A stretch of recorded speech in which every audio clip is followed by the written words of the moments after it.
statewide and the stations of AT&T radio and television. 10 a.m. It's time now for this morning's live reading from the Omaha World Herald and the Lincoln Journal-Star. Today's reading is brought to us by a grant from the Omaha Association of the Blind. And let's welcome in our fine readers this morning. Let's welcome Paul Murphy and Rick Miner. Good morning, gentlemen. Good morning. I'm Paul Murphy, and I will be reading the Lincoln Journal-Star.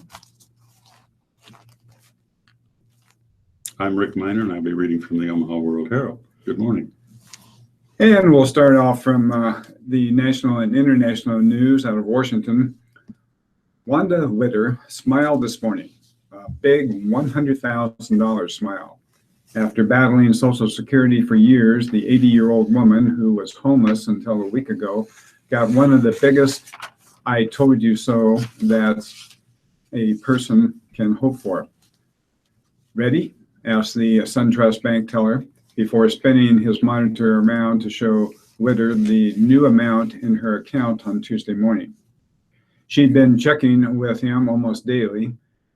She won't use an ATM machine to see if she finally received the money owed to her. On Tuesday, the Social Security check for $99,999 showed up on that screen. And Witter, a former machinist from Corning, New York, and the bank teller high-fived, smiled, and laughed. Because for 16 years, no one believed her. She called Social Security toll-free number, sent letters, and tried to get someone to listen to her predicament. But most folks dismissed Witter as crazy as she roamed the nation's capital with a hand truck loaded down with 3 suitcases packed full of Social Security paperwork. Those papers, she would tell people, prove they owe me more than $100,000. They called her a hoarder and said that all those papers were a fire hazard. She slept in shelters and on the street. She didn't trust anybody. The most counselors believed that mental illness rather than messed up Social Security payments were her problem. Social worker Julia Turner believed her, though. Turner went through the neatly organized paperwork when they met in November and realized that it did indeed prove that Witter's Social Security payments weren't accurate. Then they stopped coming altogether when she had no fixed address and was homeless.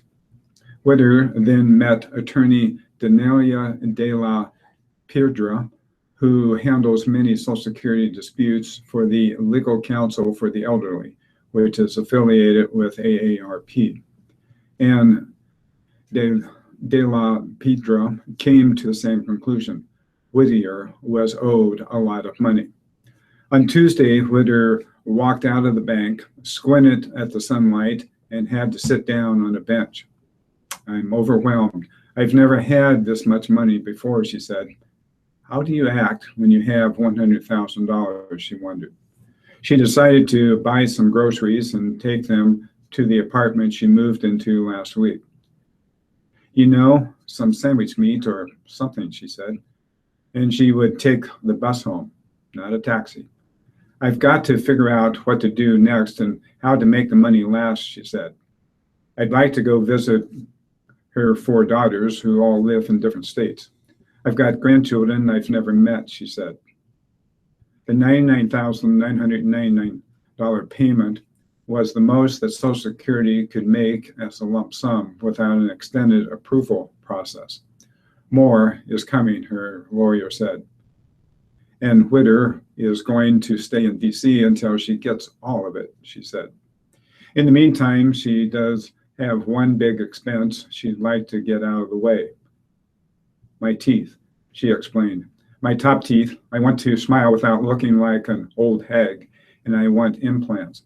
So dental work is what I want to figure out next."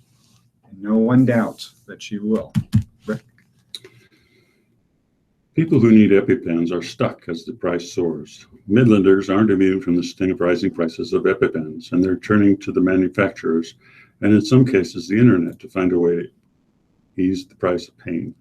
The maker of the one-dose epinephrine shots, Mylan, has come under fire for the sticker shock. A 2-pack of the prescription-only pens now costs more than $600, up from $95 9 years ago, when Mylan acquired the EpiPen business. It's terrible, said Justin Cole, vice president at Omaha's Kohl's Pharmacy and Home Care and a pharmacist. As far as the drug companies, he says, they can get away with what they want to get away with. Some families with children allergic to things like peanuts or shellfish are splitting the 2-packs in half, buying only one dose, said Misha Nadeau, a pharmacist at Kubat Pharmacy in Omaha. Carrying only one pen isn't the typical recommendation, though, said Dr. Jill Poole, an allergist at the University of Nebraska Medical Center, who said her patients have been talking about the EpiPen price jump. To counter anaphylaxis, a life-threatening allergic reaction that causes airways to swell and close, doctors for several years have recommended that people with serious allergies carry 2 of the pens, Poole said.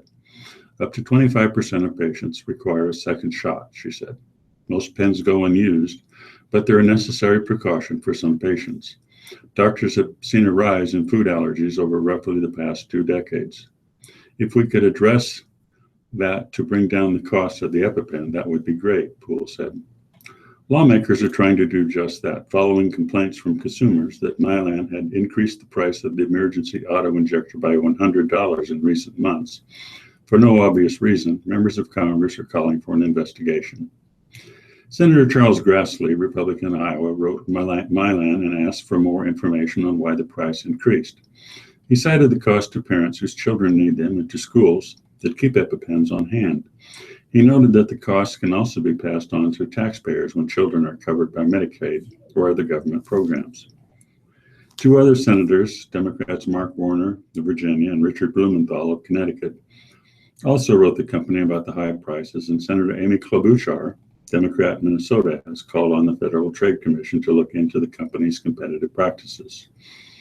In a statement issued Monday, Mylan, which is based in the Netherlands, said it has cost savings programs for patients. Nadeau, the Kubat pharmacist, said she has patients who use the manufacturer coupons, but even with them, pens are pricey. With insurance and a $100 coupon, the parents of a 5-year-old pay $350 out of pocket for an EpiPen. $300 seems excessive to me. The medication itself isn't expensive. An analyst can calculate that the epinephrine dosage contained in a single pen is worth about $1. It's the company's proprietary pen injector that makes up the bulk of the cost.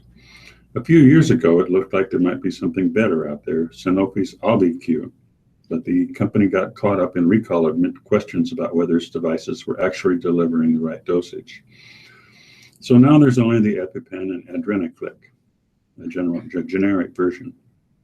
The Adrenaclick is much cheaper. Consumer Reports says it found the device at $142 at Walmart and Sam's Club with a coupon versus the current $600 to $7 price for EpiPens. But many doctors say they're reluctant to recommend the generic version because the steps that patients have to take to inject the drug are different. And most people, teachers and nurses, for example, are trained on EpiPens. You wouldn't want them fumbling for directions in an emergency when seconds could matter. Paul? A sports executive who was a major donor to the Clinton Foundation and whose firm paid Bill Clinton millions of dollars in consulting fees wanted help getting a visa for a British soccer player with a criminal past. The Crown Prince of Bahrain, whose government gave more than $50,000 to the Clintons' charity and who participated in a glitzy annual conference, wanted a last-minute meeting with Secretary of State Hillary Clinton.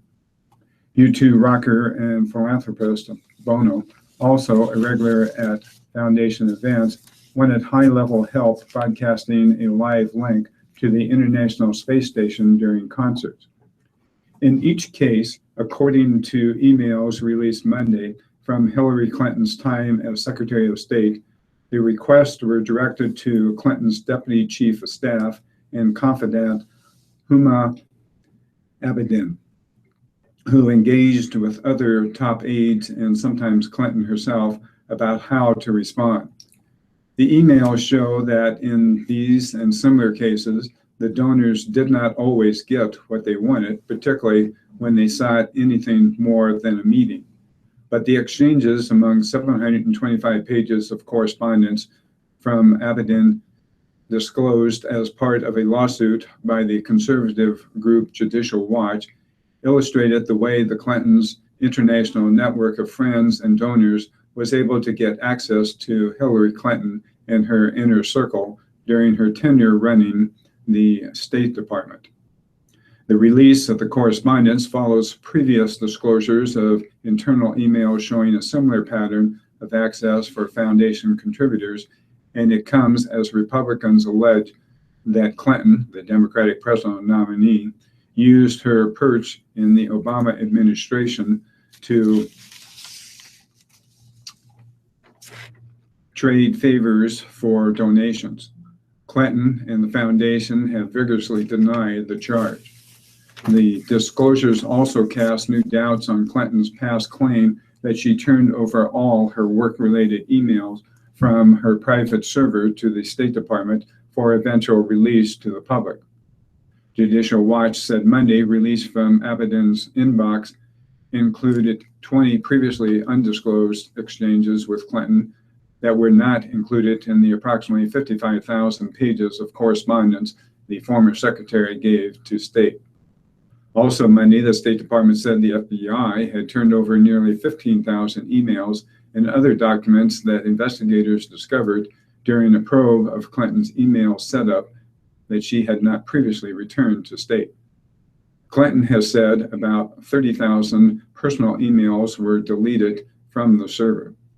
The FBI batch includes emails and attachments that were sent directly to or from Clinton or that were part of email chains. FBI Director James B. Comey has said there is no evidence that emails were purposely deleted with an intent to conceal them, and a State Department spokesman said Monday that some of the records included emails that were purely personal. It is not clear when the documents discovered by the FBI will become public, but attorneys for the State Department and Judicial Watch are negotiating a release that is likely to begin before the election and continue long after. Josh Swarn, a Clinton campaign spokesman, said in a statement Monday that Judicial Watch is a right-wing organization that has been going after the Clintons since the 1990s, and that the group is distorting facts to make utterly false attacks. Rick? Thank you. President vows long-term flood help. From Zachary, Louisiana. Standing amid piles of waterlogged debris, President Barack Obama on Tuesday promised a sustained national effort to rebuild flood-ravaged southern Louisiana, even after the TV cameras leave, on a visit aimed in part at stemming campaign season criticism that he's been slow to respond to the disaster. As he toured a battered neighborhood and spoke to local officials, Obama tried to buck up beleaguered residents of the water-soaked region. This is not a one-off. This is not a photo op issue. I need all Americans to stay focused on this, he said. I know how resilient the people of Louisiana are, and I know that you will rebuild again. 11 years after Hurricane Katrina ravaged New Orleans, Obama's visit was a reminder of the political dangers and opportunities natural disasters pose for politicians. The president has been criticized for waiting until after he returned from his New England vacation to tour the Gulf Coast flooding. The timing drew barbs from some local officials and Republicans' political opponents, including GOP presidential candidate Donald Trump. Trump visited Baton Rouge on Friday, enjoying a warm reception and allowing him to cast the president as golfing while Louisianans suffered. It was a sentiment echoed by many in the area. Too little, too late, Mona Gaspard said of Obama's visit. The resident of Ascension Parish and said she saw her home filled with 4 feet of water and resented what she saw from Obama. Others welcomed Obama and the spotlight he brought. It means a lot to know you have that support from the highest level, said Christina Brown, as the president surveyed the piles of discarded mattresses, broken appliances, and heaps of clothing that lined the curbs of her street. Going door to door, Obama offered sympathy to residents as they took a break from the cleanup. "I wish I was coming at a better time," he told one resident as he put his arm around her and walked into her home for a brief tour. "But I'm glad to see that everybody is safe at least." The White House said $127 million in federal aid had been designated for temporary rental assistance, essential home repairs, and flood insurance payments in Louisiana. Louisiana officials aimed for bipartisan support and unity as they turned to the task of rounding up federal money for their state. A large group of officials met the president at the airport, including Governor John Bel Edwards, a Democrat, and Republican Senators Bill Cassidy and David Vitter. Before leaving Louisiana, Obama paid another visit he has been criticized for delaying. The president met privately with the family of Alton Sterling, a black man whose death last month in a police shooting sparked protests and arrests. Obama also met with the families of officers killed or injured nearby, nearly 2 weeks later by a gunman, apparently in response to Sterling's killing, the White House said. Obama was criticized for not visiting Baton Rouge after these two incidents, although he went to Dallas to eulogize 5 police officers killed in another attack targeting law enforcement. Paul? It's also out of Washington. The FBI is investigating cyber intrusions targeting reporters of the New York Times and is looking into whether Russian intelligence agencies are responsible for the acts, the U.S. official said Tuesday. The cyber attacks are believed to have targeted individual reporters, but investigators don't believe the newspaper's whole network was affected, according to the official, who was briefed on the investigation but was not authorized to discuss the matter by name and spoke on condition of anonymity. A Times spokeswoman said Tuesday evening that no internal systems had been compromised.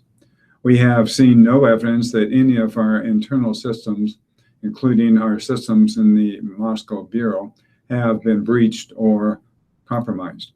CNN first reported the FBI's investigation. It was not immediately clear how many reporters may have been affected or how many email accounts were targeted.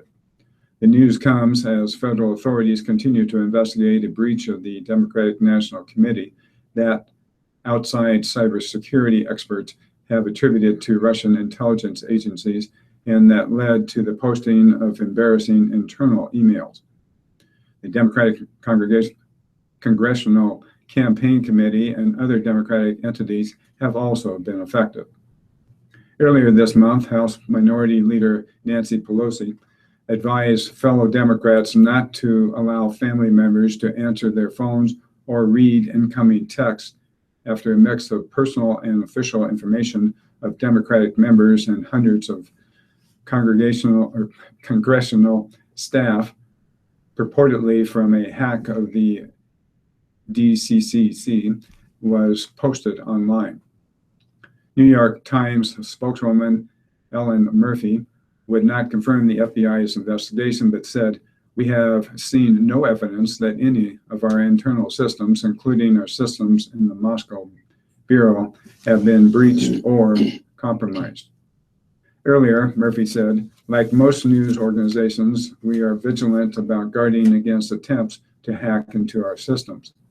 There are a variety of approaches we take up to and including working with outside investigators and law enforcement." Rick? Thank you. From Orlando, Florida, teen survives a deadly infection. A South Florida boy has survived a rare brain-eating amoeba that kills most people, aided in part because a hard-to-get drug to fight the infection is made by a company based in Orlando, where he was hospitalized, the doctor said Tuesday. Sebastian De Leon came to the hospital 2 weeks ago with sensitivity to light and a headache so severe the 16-year-old couldn't tolerate anyone touching him, doctors at the Florida Hospital for Children said at a press conference. Hospital staffers have been trained to look for the amoeba, which often is contracted through the nose when swimming in freshwater lakes or rivers. The infection has a fatality rate of 97%. Another boy died from it at the same hospital 2 years ago. The Centers for Disease Control and Prevention said that only 4 out of 138 people have survived being infected with the amoeba in the last 50 years, including De Leon, according to the hospital's doctors. It is so rare that a lot of times we don't think of it, and that's where a delay occurs in starting a treatment, said Dr. Dennis Hernandez, head of the hospital's emergency department. "I'm still shaking about the whole case." De Leon, who had worked as a camp counselor in Broward County, was infected in South Florida. He began having a severe headache 2 weeks ago. On the same day, his family traveled to Orlando for a vacation. His parents took him to the emergency room at Florida Hospital almost a day and a half later when his headache worsened. Acting on a hunch, emergency room doctors ordered a spinal tap to test for meningitis, and lab scientist Sheila Black found the amoeba moving in the spinal fluid. Doctors lowered the teen's body temperature to 33 degrees, inducing a coma, inserted a breathing tube, and gave him a cocktail of drugs that helped kill the amoeba. One of the drugs, miltefosine, isn't readily available at most hospitals. When the family came to me, I had to tell them to say their goodbyes, said Dr. Umberto Liriano, who choked up as he described the case. I had to tell him everything you would want to tell your child because I don't know if he will wake up. Luck was on De Leon's side. A hospital pharmacist called the chief executive of the Orlando-based company that makes miltefosine, and the CEO's son dropped it off at the hospital within minutes. This infection can be rapidly fatal. Minutes count, and having the drug rapidly at hand is crucial, said Dr. Federico Leham, a hospital pediatrician specializing in infectious diseases. De Leon is expected to recover with therapy. He is still at the hospital and needs a walker to get around, doctors said. We're so thankful that God has given us this miracle through his medical team to have our son back and having him full of life, said Brunilda Gonzalez, De Leon's mother. He's a very energetic and ambitious, wonderful team. We are so thankful for the gift of life. Paul? It's 10:22, and we'll switch over to local news. It was the Battle of the Bobbleheads. 500 plastic blue pantsuit wearing Hillary Clintons stood on tables across from 500 Make America Great Again red-headed wearing Donald Trumps, a stare down, but with plastered smiles on their bobblehead faces. Tuesday night marked the third bubble election at Haymarket Park, held in honor of the upcoming presidential election. Salt Dog fans cast their votes by choosing a free bobblehead before settling down for a game. Whichever of the 500 bobbleheads ran out first was the winner. Charlie Meyer, president and general manager of Lincoln Salt Dogs, said the poll wasn't about politically dividing baseball fans, but having fun and satisfying curiosity. Will Trump or Clinton be the last man or woman standing? It's been a heated race, and I think it will get much more heated once we get closer to November, Meyer said. But this is a fun deal.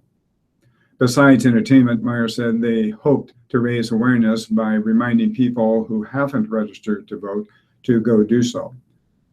Few fans hesitated once confronted with choosing between bobbleheads. Soft cheers of Make America Great Again could be heard every now and then, as could a wife scolding her husband as he picked up a Trump.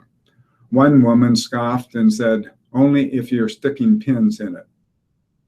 The choice among Trump or Clinton bobbleheads didn't always indicate support for that candidate. Many jokes were uttered about using Clinton as a voodoo doll or grabbing a Trump to sell for big bucks in the future. Zach O'Brien, first in line, wasn't messing around. He's what he calls a diehard Trump fan and has been since day one. At least 5 people behind O'Brien were on his side too. And we'll turn the page here. Greg Sharp has been with Trump since the beginning. His 11-year-old daughter, Jillian, couldn't vote yet, but she's behind Trump too. But for the sake of having a set between them, she grabbed a Clinton. Hillary is dangerous, Sharp said. I'm ex-military, and the whole email thing, it kills lives seriously. It's just a lot of stuff with her past and history. I don't like what Obama has done, and I think electing Hillary would just be 4 more years of the same thing. Many young girls picked up a Clinton because of girl power. Alanda Casa, 9, really wanted to tell it how she thinks it. I think Hillary is going to be a great president, she said. I don't think Donald Trump should be president because he's racist. He'll probably start World War III. And her mother, Benita, doesn't want Trump to have any influence on her children. The negativity that comes out of him, I don't want my kids to grow up thinking that it's okay to say those things about people and then be president, Casa said. In the end, Trump fans took the lead. By 6:45 p.m., all 500 Trumps had disappeared and 239 Clintons remained. But with people choosing because of humor and others saying they just don't like either, it's hard to say whether Tuesday's results represented the baseball community's choice. The boxes look the same, with the only defining feature between them a small black check next to the name of the candidate inside. Nebraska Democrats decided not to participate in the bobblehead election, but Nebraska Republicans did. Even college Republicans from University of Nebraska at Kearney made the trip to Lincoln to campaign, and with a lot of effort, standing at the front of both lines with Trump boxes in hand asking, "Would you like a Trump bobblehead?" I'm a little disappointed Nebraska Democrats didn't come out to the event, said Marilyn Sinek, a junior and leader of college Republicans at UNK. Maybe it could make it more competitive if they were trying to hand out bobbleheads, but I think a lot of Nebraskans support Trump. Regardless of results, Salt Dogs staff reminded fans the night is about the love of good baseball game. The main action, Lincoln Salt Dogs and the Gary Southern Shore Rail Cats. I wonder where they come up with some of these names. It's a good night to come out for some baseball, Meyer said. We're just having some fun with it. Rick? Thank you. Some Omahans will get big carts for trash and recycling. About 2,500 homes in Omaha will get new recycling and trash carts this fall as part of a pilot program that is part of the city's effort to update its waste hauling efforts. Mayor Jean Stothert announced the 6-month pilot program Tuesday. Under her plan, each of the homes selected for the program will receive 2 96-gallon carts during the week of October 31st, one for recycling and one for trash and yard waste. Starting November 7th, the homes will put out their waste each week and recycling every other week. The covered wheeled carts will be picked up by trucks equipped with automated arms.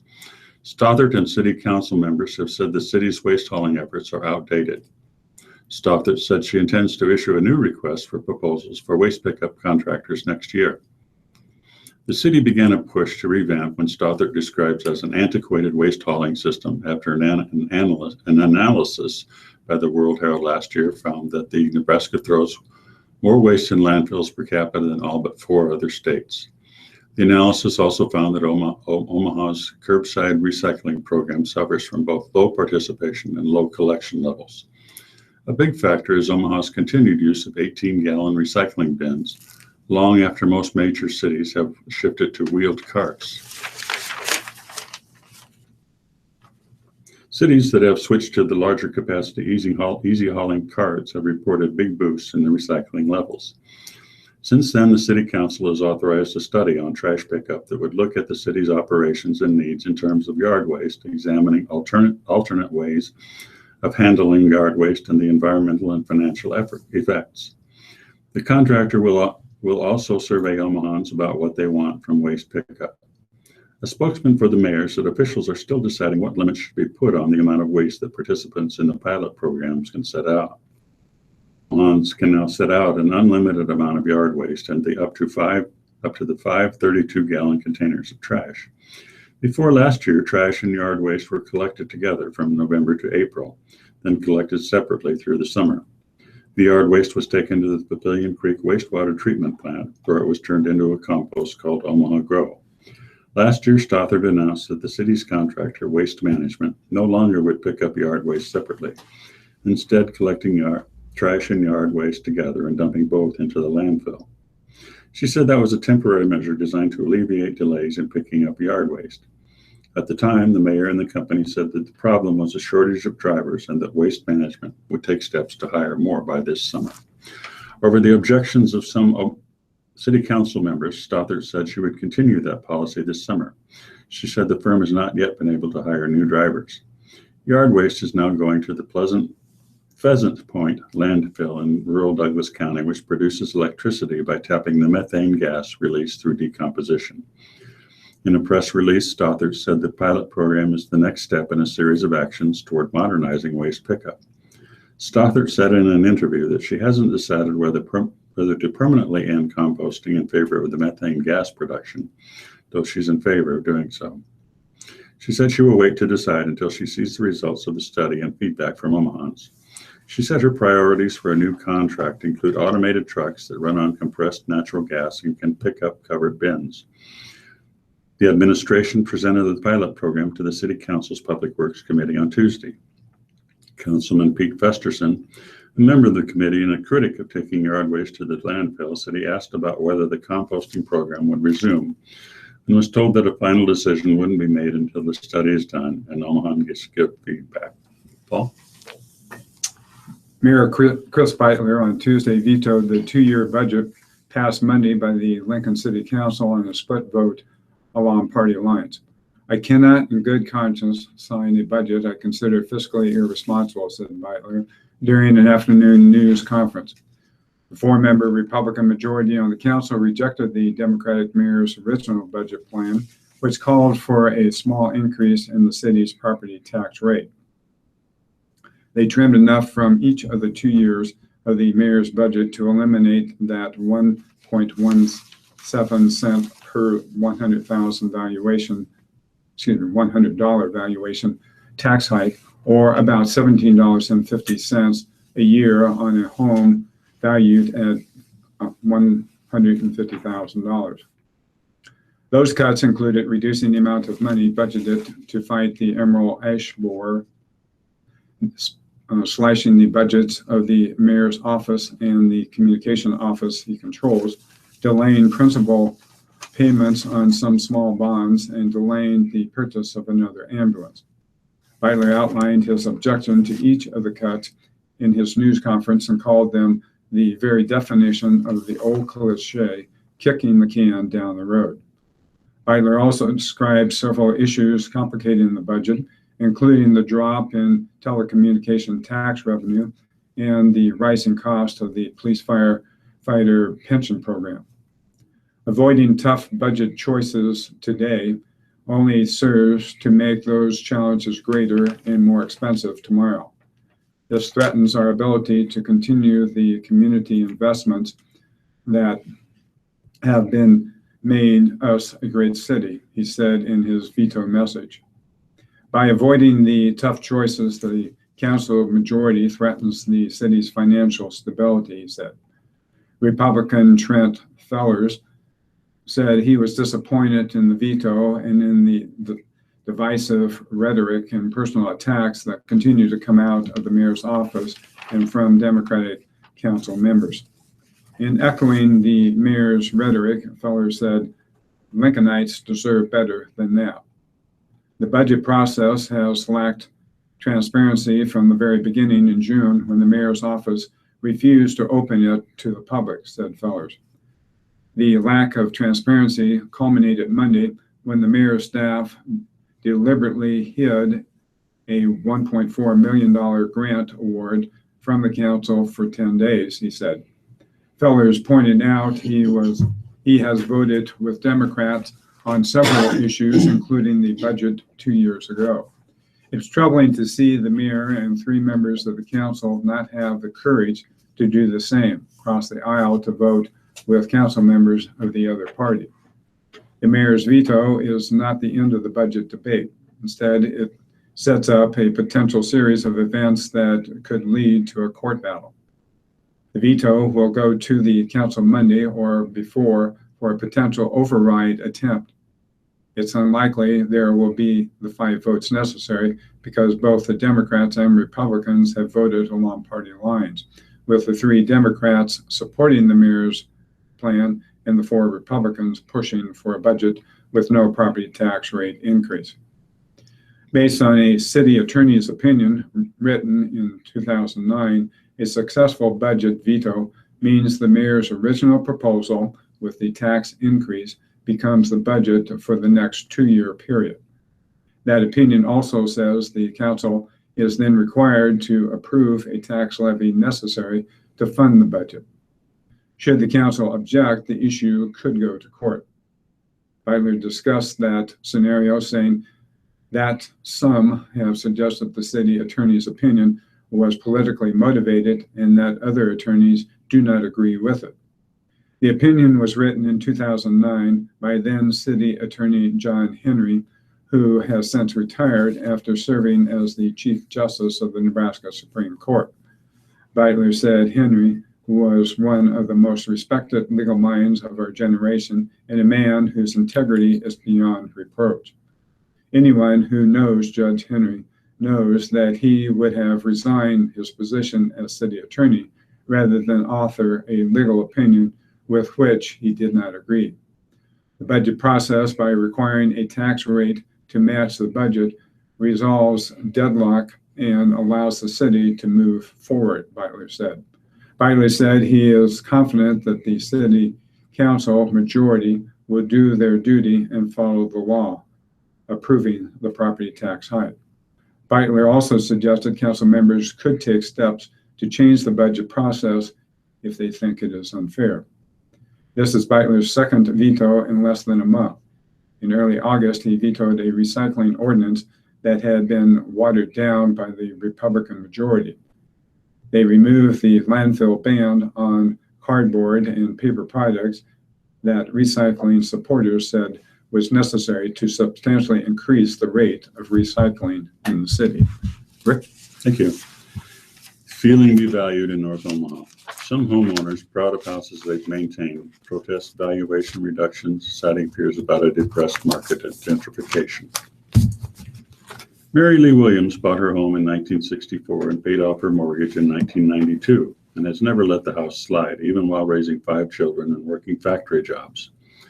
For all these years, she's invested her labor in the chores and repairs she can do herself, from planting a zoysia lawn from plugs to finishing garage and bedroom space.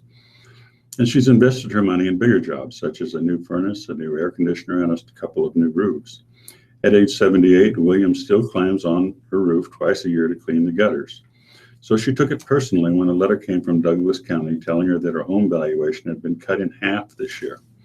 In the government's estimation, Williams' home suddenly was worth $32,300, not the $65,000 it was valued at the year before. It knocked me to my knees, Williams said, sitting in a cozy living room that she and grandson had recently repainted again. Similar notices of valuation decreases went to thousands of North Omaha homeowners this summer. They live in neighborhoods where a state property tax equalization commission ordered an 8% decrease in valuations for tax purposes, on top of decreases proposed by the Douglas County assessor for about 20,000 residential properties. Most people who protest their property tax valuation want them to be lower, though, so they can pay less in taxes. But in North Omaha, hundreds of homeowners, including Mary Williams, took the unusual step this year of protesting their valuations as too low. They asked for their valuations to be raised, even though that could mean higher taxes. Tax referees agreed with Williams and 139 other North Omaha homeowners that their valuations should be increased. The referees recommended raising Williams' valuation to $60,000, one of the many double-digit percentage increases. The Douglas County Board approved those valuations earlier this month. Douglas County Board members Chris Rogers and Omaha City Councilman Ben Gray, who represent the area, welcomed the protests, although they wish there were more. They were concerned that the lower valuations could depress home values, discourage renovations by homeowners, and even cause people to panic and sell their homes for less than they're worth to unscrupulous speculators. I'm glad that there were a number of protesters from North Omaha who wanted their valuations increased, Gray said. I wish the numbers had been a little higher, and I think the number will grow next year as people learn about the negative effects lower valuations can have. Rogers successfully protested the valuation on his own home as too low. The county raised it. He abstained from the vote on his own property, which is in the Miami Heights subdivision. Some other people in the area who are trying to refinance their houses, Rogers said. A lower valuation, while it's not necessarily the same as a home's market value, makes refinancing more difficult, he said. Then there are older people who are starting to think about selling their assiduously maintaining their homes for years. You want to get to a point where you retire and sell it and you can move or whatever you want to do, Rogers said. And then you get there and find that that's not true. The profit is gone. The dramatic decrease in property values also feeds into long-term fears of gentrification among some people who live in North Omaha. They're aware that home and land prices will be driven down artificially, making it easier for wealthier white people to acquire property, displace black residents of North Omaha, and redevelop the area. When the land is undervalued, it breeds conspiracy theories, Rogers said. Paul? It's 10:40, and we'll switch over to the death notices. I will be reading from the Lincoln Journal-Star. Aquilera, Sharon Aquilera, age 71, of Lincoln, a private family service will be held. No other information is available. Aspen Aftercare is handling her arrangements. Baker, Howard Baker, age 92, of Lincoln. He was a veteran during World War II of the U.S. Navy. Funeral service will be held at 10 a.m. Friday, August 27th at Piedmont Seventh-day Adventist Church on A Street. Memorials to Saul, S-A-L, Squadron 253, DAV Chapter number 26, DAVA Unit number 26, or Heroes Afield. Ropers and Sons is handling his arrangements. Clark, Shirley Ann Clark, age 82, of Lincoln. Funeral service will be held at 10 a.m. Saturday, August 27th at Lincoln Memorial Park in Lincoln. Memorials to the family for future designation. Chaconine, a joint celebration of life for Edgar and Gladdoris Chaconine will be held on Friday, August 26th. A brief graveside ceremony will begin at 10:30 a.m. at Lincoln Memorial Cemetery on 14th Street. Dayland, Doyle Dayland, age 85, of Hallam. He was a veteran and served in the U.S. Army during the Korean War. A celebration of life service will be held at 12:30 p.m. on Friday, August 26th at Lincoln Memorial Funeral Home. Memorials may be directed to the family for later designation. Davis, Dorothy Davis, age 88. The funeral service will be at 2 p.m. on Friday, August 26th, under the direction of Boothurst Mazer and Love Funeral Home in Lincoln. Memorials in lieu of flowers should be to Tabitha at the Landing on 34th Street in Lincoln. Dawson, Magdalene Dawson, age 101. No other information is available. DeBoer, Jeanette DeBoer, age 94, of Holland Firth. Services will be held at 2 p.m. Thursday at the Firth Reformed Church in Firth. Boothurst Mazer and Love Funeral Home is handling her arrangements. Memorials to the Holland or Firth Reformed Church. DeTort, Daniel DeTort, age 67, of Lincoln. He was a veteran. Funeral service will be at 10 a.m. Thursday, August 25th at Faith Bible Church on 84th Street in Lincoln. Lincoln Memorial Funeral Home is handling the arrangements. He was a veteran, however, the service isn't identified. Ingle, Marvin Ingle of Fairbury, age 92. Additional information will be forthcoming. Gildersleeve, L.J. Gildersleeve, age 69, of Lincoln. A private family service will be held later this fall. Memorials are suggested to the University of Nebraska Foundation's College of Law Fund or charity of the donor's choice. Janvow, Daniel Wayne Janvow, age 61, of Lincoln. Private family memorial service. Roper and Sons is handling the arrangements. Leonard. John Leonard, age 57, of Lincoln.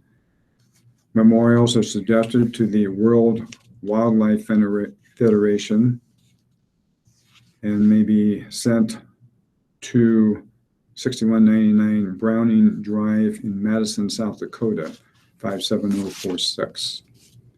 Mandeville. Gail Mandeville, age 82, of Lincoln. Memorial service will be held at 11 a.m. Friday, August 26th at Roper and Sons Chapel on O Street. Memorials to the family for future designation. Mayor. Donna Mayer, age 80, of Claytonia. A memorial service will be held at 10 a.m. on Friday, August 26th at Salem United Methodist Church in Claytonia. Kunkel Funeral Home in Wilbur is handling the arrangements. Memorials to Salem UMC or to the family for future designation. Needham. E. Dean Needham, age 76, of North Platte. Dean's celebration of life will be held at 11 a.m. on Thursday, August 25th in North Platte at Beautiful Savior Lutheran Church.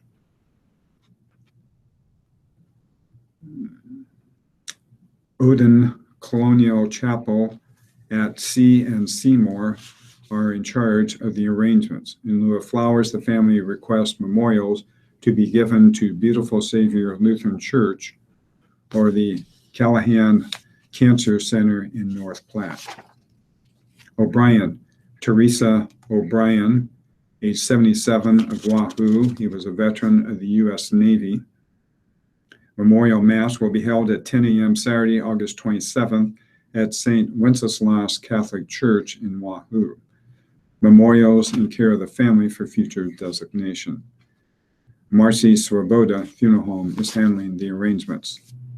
Ostrander, Wayne Ostrander, age 78, of Lincoln. Private family interment at Clark's Cemetery in Clark's apparently will be held later. Memorials may be directed to the Food Bank of Lincoln. Lincoln Memorial Funeral Home is handling the arrangements. Pardee, Edward Pardee, age 89, of Adams. Funeral will be held at 10:30 a.m. Saturday at Zion Lutheran Church in rural Pickrell. In lieu of flowers, memorials to the Zion Lutheran Church and the Freeman Public School Foundation.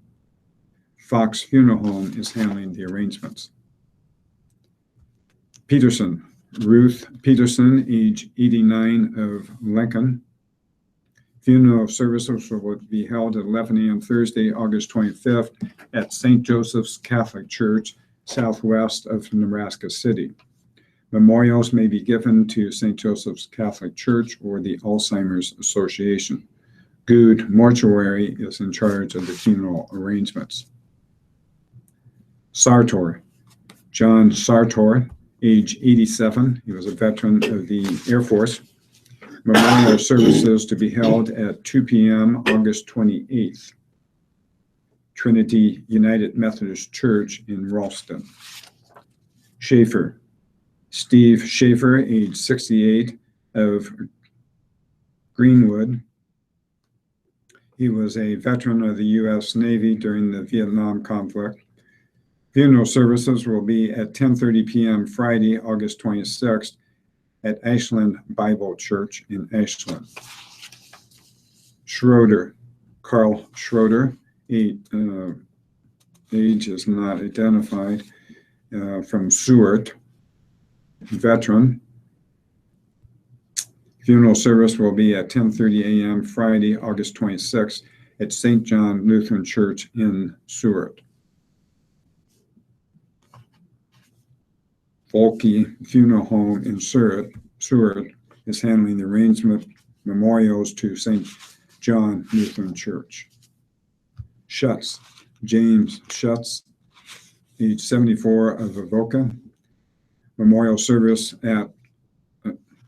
will be held at 10:30 a.m. August 27th at First Lutheran Church, North Branch. in Avoca. Socher, Joseph Socher, age 87, of Table Rock. Funeral will be held at 11 a.m. today at United Methodist Church in Table Rock. And finally, Sweet, Shirley Ruth Sweet, age 91, of Casa Grande, Arizona.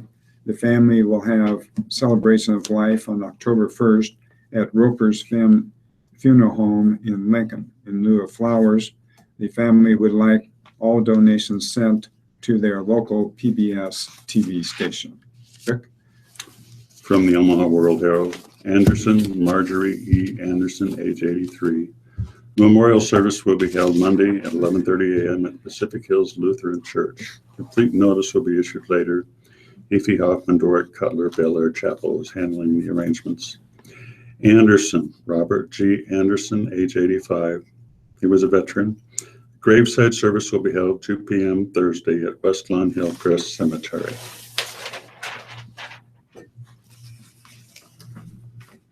Bach, Donald F. Bach, age 92. He was a veteran of the Air Force.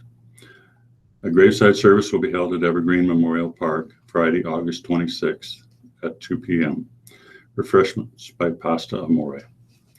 Brow, Richard L. Rick Brow, age 61. A gathering of family and friends Friday, August 26th from 6 to 8 p.m. at Raymond Mortuary, 72nd Street Chapel. In lieu of flowers, memorials to the family. Clark, Betty J. Clark, age 59, of Omaha. Services will be held Thursday, August 25th at 1 p.m. at Roeder Mortuary, 4932 Ames Avenue in Omaha. Interment at Forest Lawn Cemetery. Collins, Margaret Lee Collins, age 81, of Logan, Iowa. Funeral services will be held 10:30 a.m. Thursday, August 25th at the First Christian Church in Woodbine, Iowa. Visitation with the family 6 to 8 p.m. Wednesday at the funeral home, Fouts Funeral Home in Woodbine. Conley, Joseph F. Conley, age 74. He was a veteran. Mass of Christian burial will be held Friday, 10:30 a.m. at the Holy Cross Catholic Church. Interment will be at the Calvary Cemetery with military honors by the U.S. Marine Corps Honor Guard. Memorials to the Mercy High School or Holy Cross Catholic Church. Comerford, Lynn E. Comerford, age 62. Memorial service will be held Friday, August 26th at 2 p.m. at the West Lawn Hillcrest Funeral Home, 57th and Center Street. Interment will be at the Hillcrest Memorial Park. Dungan, Sean M. Dungan, age 53. The memorial visitation will be from 2 to 4 p.m. Saturday with a time for sharing remembrances at 3 p.m., all at the Pacific Street Chapel of John A. Gentleman Mortuaries. Sean wanted all memorials to go to the Pancreatic Cancer Action Network. Durant, Philip H. Durant, age 68. Memorial Mass will be held Thursday, 10 a.m. at St. John's Catholic Church. Memorials may be directed to St. John's Catholic Church or the Rehabilitation Institute of Kansas City, 3011 Baltimore Avenue, Kansas City, 64108. Galvin, William M. Skip Galvin, age 93. He was a veteran. The funeral service will be held at 10 a.m. Thursday at the New Life Presbyterian Church, 4060 Pratt Street. Interment in the Forest Lawn Cemetery with military honors.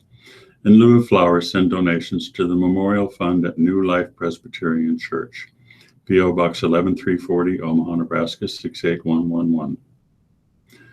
Greer, Ruth Greer of Bennington. Services will be held at 10 a.m. on Thursday, August 25th, Harvey Oaks Baptist Church. Memorials to the Open Door Mission or the charity of your choice. Com, Cynthia J. Com, age 67. Private family services will be held at a later date. Kime, Marie A. Kime, age 76. The funeral service will be held 1 p.m. at the funeral home, West Lawn Hillcrest Funeral Home, 57th and Center. Kellstrom, Sharon Sherry Kellstrom, age 69. Services will be held Thursday, August 25th at 10:30 a.m. at the Countryside Community Church. In lieu of flowers, memorials to the Countryside Community Church or Methodist Hospital Foundation. Kincaid, John L. Kincaid, age 46. Memorial service will be held 2 p.m. Saturday, August 27th at West Lawn Hillcrest Funeral Home, Kingery, Dave Kingery Sr., age 75. Memorial service will be held at 10 a.m. on Saturday, August 27th at Bellevue Memorial Chapel. Memorials to be directed to the family. Laufenberg, Michael Wayne Laufenberg, age 55, 27-year member of the Bellevue Police Department. Funeral services will be held at 11 a.m. Friday, August 26th at the Bellevue Memorial Chapel. Memorials will be directed to the family. Mahoney, Marianne Mahoney, age 85, of Omaha. A private graveside service will be held at the Holy Sepulchre Cemetery. The Bremen Mortuary will handle the services. McCabe, Annette J. McCabe, age 79. Memorial services will be held at 11 a.m. August 26th at Josie Harper Hospital Chapel, 7415 Cedar Street in Omaha. Excuse me. McMahon, Margaret A. McMahon, age 85.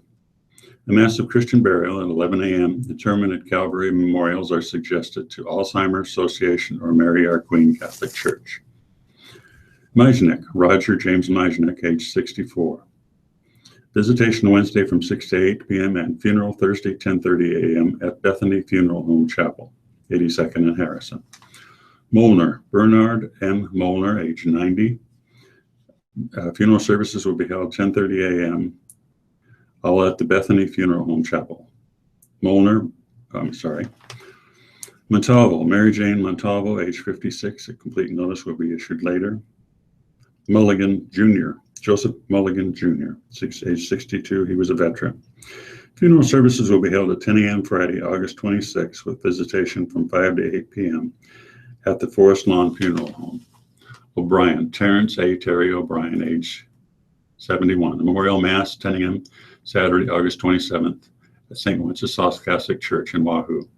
Military honors by the U.S. Navy, American Legion A number 82 and VFW number 4502. Proschnau, Harleen J. Proschnau, age 82. Memorial service from 11 a.m. Friday at the Trinity Lutheran Church. Memorials to the Trinity Lutheran Church. Rathburn, Dorothy E. Rathburn, age 92. Funeral service will be held Friday, August 26th at 10 a.m. at the John A. Gentleman Mortuary, 72nd Street Chapel. Memorials to the World Herald Goodfellows Charities. Excuse me. Montalvo, Mary Jane Montalvo, age 56. A complete notice will be issued later. O'Brien, Terrence A. Terry O'Brien was a veteran. Memorial Mass at 10 a.m. Saturday, August 27 at St. Wenceslaus Church in Wahoo. Military honors by the U.S. Navy. Reed, Edward S. Reed III, age 38. Funeral services will be held Friday, 1 p.m. at Church of the Living God, 2029 Binney Street. Ross, Donald D. Ross, age 81. He was a veteran. Memorial service will be held Friday, August 26th at the Fusselman Allen Harvey Funeral Home Chapel, 413 Elm Street. Schutz, Jim Edward Schutz, age 74, of Avoca. Memorial service will be held at First Lutheran Church, North Branch, Highway 50, Avoca, Nebraska. Scott, Christopher D. Scott, age 43. Services at 10 a.m. Thursday at Forest Lawn. Memorials are suggested to the Ava Scott College Fund. Smart, Stephen Smart, age 58, of Springfield. Memorial service will be held Saturday, 11 a.m. at St. Joseph Catholic Church. In lieu of flowers, memorial gifts can be made to the family. Smith, Russell J. Smith, age 54. Services will be private. Spenner, Eva M. Spenner, of Decatur, Nebraska. Memorials to the family for later designation. Suzuki, Peter T. Suzuki, age 87, of Omaha. Celebration of Peter's life at 11 a.m. on Friday, August 26th at Christ Community Church. In lieu of flowers, memorials to the Nebraska Humane Society. Thompson, Marge Thompson, Mass of Christian burial Thursday, 10:30 a.m. at St. Stephen the Martyr Catholic Church. Thompson Sr., Raymond A. Thompson Sr., age 84. No reserve services will be held. Watts, William J. Watts, graveside services at West Lawn Hillcrest Cemetery. Warren Paul DeWay Warren, age 84. He was a veteran. Memorial service will be held at 10 a.m. On Saturday, August 27th at the Community Presbyterian Church in Forsyth, Missouri. West, Rose M. West of Shawnee, Kansas. Well, the funeral services Thursday, August 25th, 10 a.m., followed by visitation all at the United Methodist Church of the Resurrection, West, in Olathe, Kansas. Finally, Zelik, Helmut E. Zelik, age 80. Funeral services will be held 10 a.m. at Zion Lutheran Church. Memorials are suggested to Zion Lutheran Church or may be directed to the family. Listeners' memorials to the Radio Talking Book Network are tax deductible and will go a long way in keeping Radio Talking Book on the air. Please keep Radio Talking Book in mind when memorials are listed as donor's choice or your favorite charity. Donations should be sent to Radio Talking Book Network, 7101 Newport Avenue, Suite 205, Omaha, Nebraska, 68152. Thank you for being a Radio Talking Book Network listener and supporter. Minor for reading the first You did it. Okay, this break is pre-recorded, runs about 2 minutes, 40 seconds. First thing we'd like to do is to play the home delivery meal menu for us now. Here with today's home delivery meal menu is Pelican Welcome, ma'am. On Wednesday, August 24th, chicken salad, tiger rolls, lettuce and tomatoes, pea salad, strawberry shortcake cookies, and finally some lunch. Thank you very much, and now we have for today's home delivery meal menu. Now here's Ann again with a shout out. Now I'd like to shout out and say hello and welcome to some of our new listeners, the organizations out there that are taking us into their events. We have the Colonial Haven, the Cornwell Memorial Home, the Greenville Villa, Fairview Manor, and Hooper Care Center. Then we have the Nye Point, and the Premier Estate. All three of these are in the Fremont area. The Sunshine Senior Center, Wisner Care Facility, Eastern Nebraska Veterans Home, Nebraska Masonic Home, Heritage at Fox Run, the Amelia Place, the Midland Living Center, Brigham Living Center, Heritage at Melinda Gardens, Heritage Homestead Assistant Living, Norfolk Veterans Home, Wisner Community Center, and Mary's Haven. Now we want to wish and thank all of these nice places for listening and sharing what they do here at Radio Talking.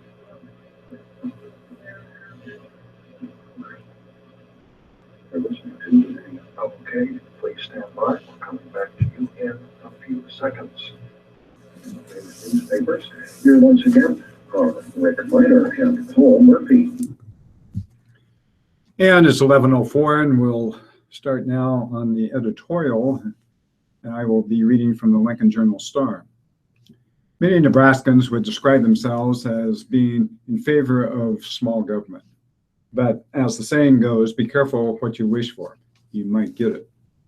In Omaha, small government has come to the suburbs in the form of dirt roads.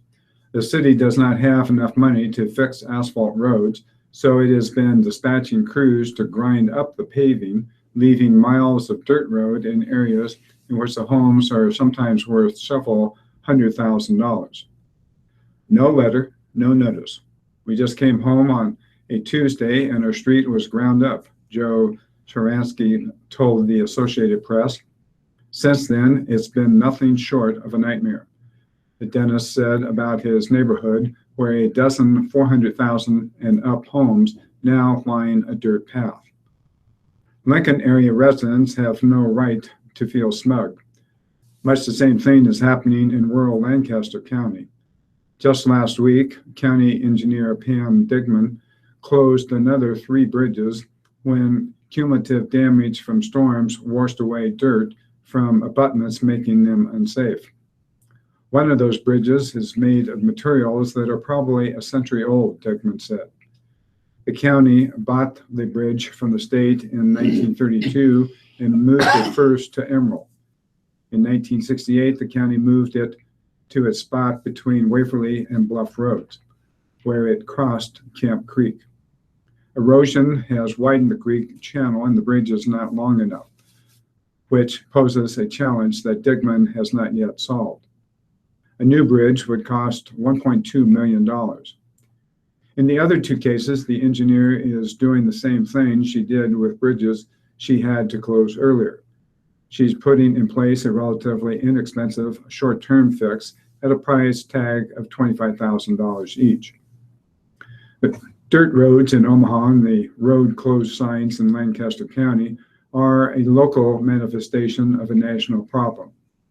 Earlier this year, the American Society of Civil Engineers said the nation needs to double its spending on roads, bridges, and other infrastructure. Other infrastructure spending gaps, including for water, sewer, electricity, airports, and ports, also are growing, the organization said. Judging from the size of our tax bills, it's hard to believe that government isn't big enough. But when it comes to infrastructure, there's no doubt that elected officials are thinking small. Unfortunately, for the country's long-term interest, the anti-tax activists seem to be having their biggest success in choking off spending on roads, bridges, etc. Remember when anti-tax activist Grover Norquist said he wanted to reduce government to a size small enough to drag to the bathroom and drown in the bathtub? That wailing sound you hear from homeowners with dirt roads and rural residents with long detours due to closed roads might mean that Norquist has achieved his dream. From the Omaha World Herald, actually from the Chicago Tribune, watch your step, why texting and walking don't mix. This summer, city sidewalks are cluttered with people gazing in store windows, dodging bikers and skateboarders, and bumping into each other, or colliding with lampposts, or tripping over curbs, or wandering into crosswalks against the light. Or in one case we witnessed, stumbling over a startled beagle's rump mid-tail wag. Why? Because the walking wanderer's eyes are riveted to the smartphone. They're thumbing a text or pounding out an email or checking Facebook or blissfully scanning eBay, while paying absolutely no attention to the obstacles looming right in front of them. We would like to warn of the hazards of texting while walking with a clear conscience, secure in the knowledge that we have never done such a thing and never would, but we can't. Confession time. Like many Americans, we have found our eyes glued to the screen when, oops, we almost collide with someone else. So, yes, we understand the mesmerizing power of this glowing cell screen. This summer, Pokemon Go beckons. That adds to the usual distractions, texts and emails from friends and family that must be answered right now, Facebook posts that must have to be viewed, positively urgent tweet threads, breaking news alerts, and so on. Texting and walking simultaneously may be seen as simple as breathing and walking, but it's not. As one doctor said, when you're texting, you're not as in control of the complex actions of walking. Just check out the rising number of reported accidents involving distracted pedestrians who wind up in the doctor's office or emergency room. Famous ancient example, the Pennsylvania woman who lit up the internet in 2011 by strolling purposely through a mall, texting furiously, never noticing that she was approaching a large fountain, never noticing the knee-high wall, never noticing until glub, glub, glub. Those who don't hurt still manage to irritate fellow pedestrians by veering this way and that, making it difficult to maneuver around them or simply avoid a collision. Researchers say these zombies' altered balance makes them less likely to walk in a straight line. Even if you don't stumble into a fountain, long hours of texting take a toll on you. Physical therapists report a rising number of teens complaining of text back and neck pains caused by the strain of hours of punching over a phone. Last year, the American Academy of Orthopedic Surgeons launched a campaign to warn of the dangers of what it dubbed digital dead walking. The Academy released survey results indicating that 78% of adults in the United States think distracted walking is a serious issue. Trouble is, only 29% admitted they did it themselves.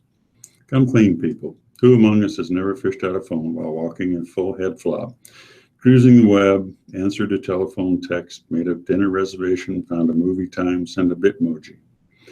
We applaud certain millennials who know who could go cold turkey, leaving cell phones behind when they go out to dinner or movies. They want to focus on their friends and family, free of the incessant nagging of the phone and the compulsion. Can cell-addicted Americans kick the habit? Sure, it doesn't take 12 steps, just 2. Stow the phone, resume your life. Paul?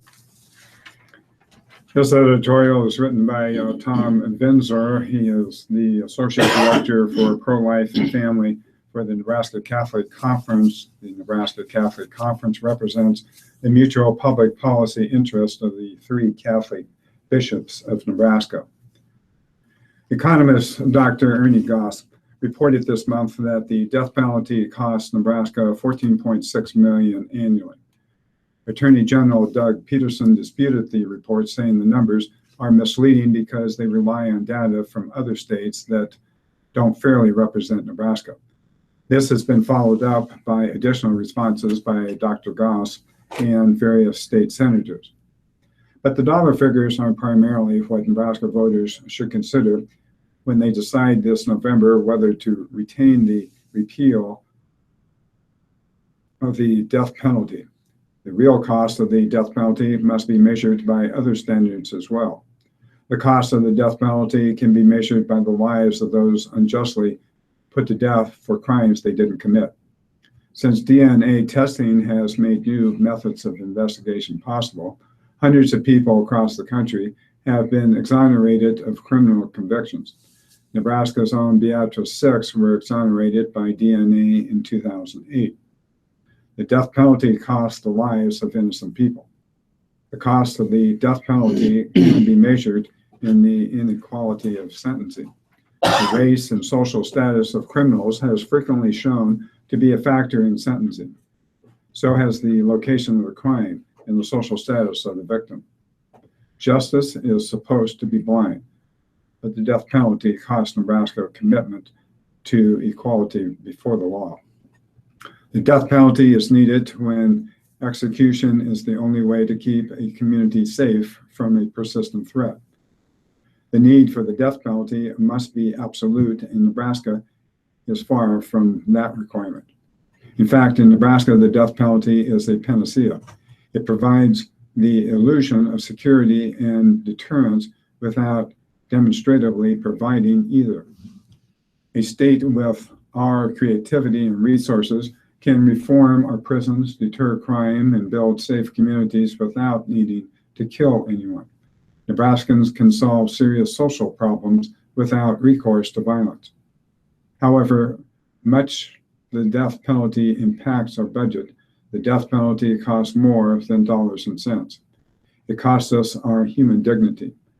Execution costs us the opportunity to achieve justice without taking life, to overcome our penchant for vengeance, to build a culture that values all human life and establish a civilization of mercy. The death penalty coarsens our sense of life's value and dignity. This is all a cost that is far too high. Rick?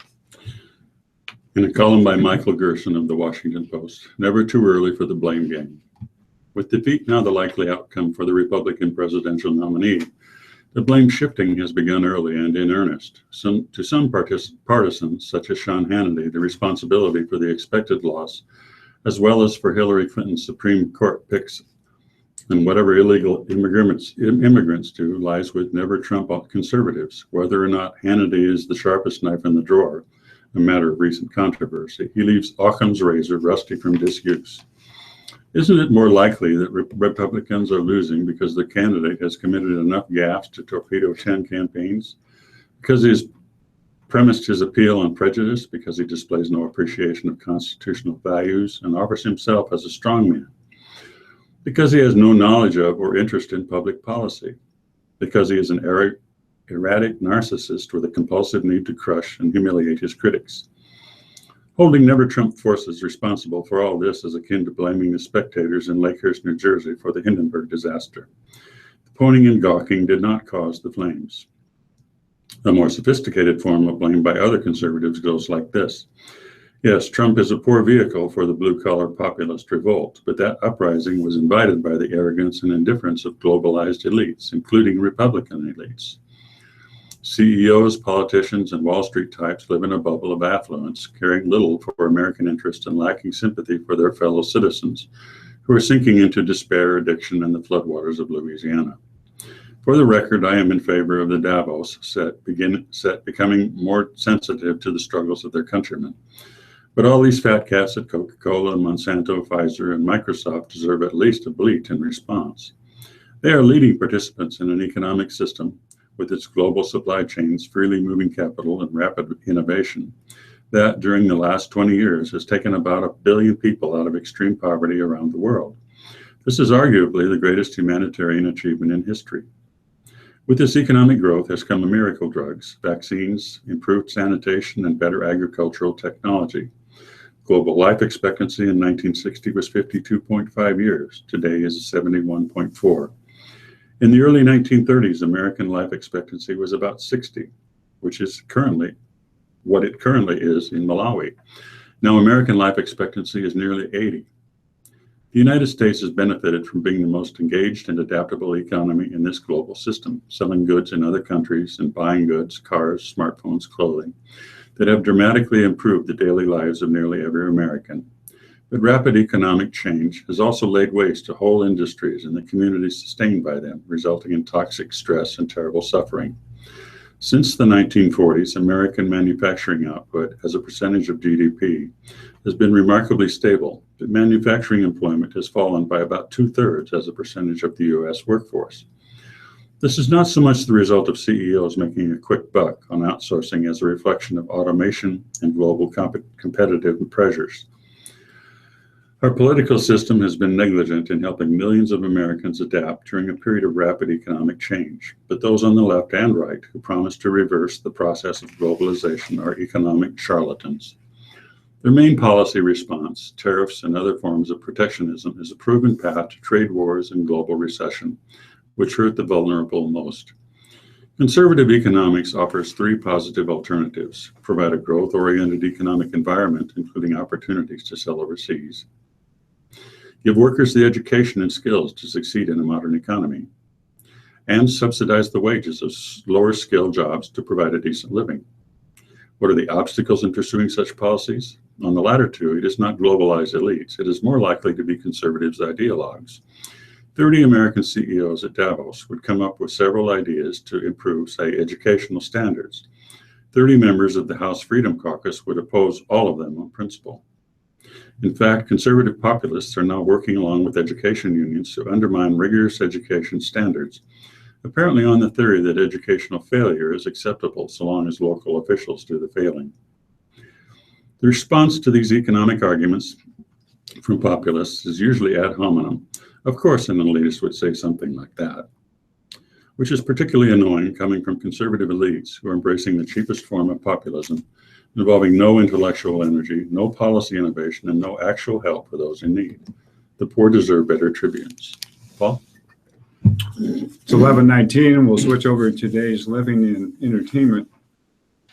Dear Dr. K, like a lot of people, I was shocked by the water disaster in Flint, Michigan. I felt terrible for those people.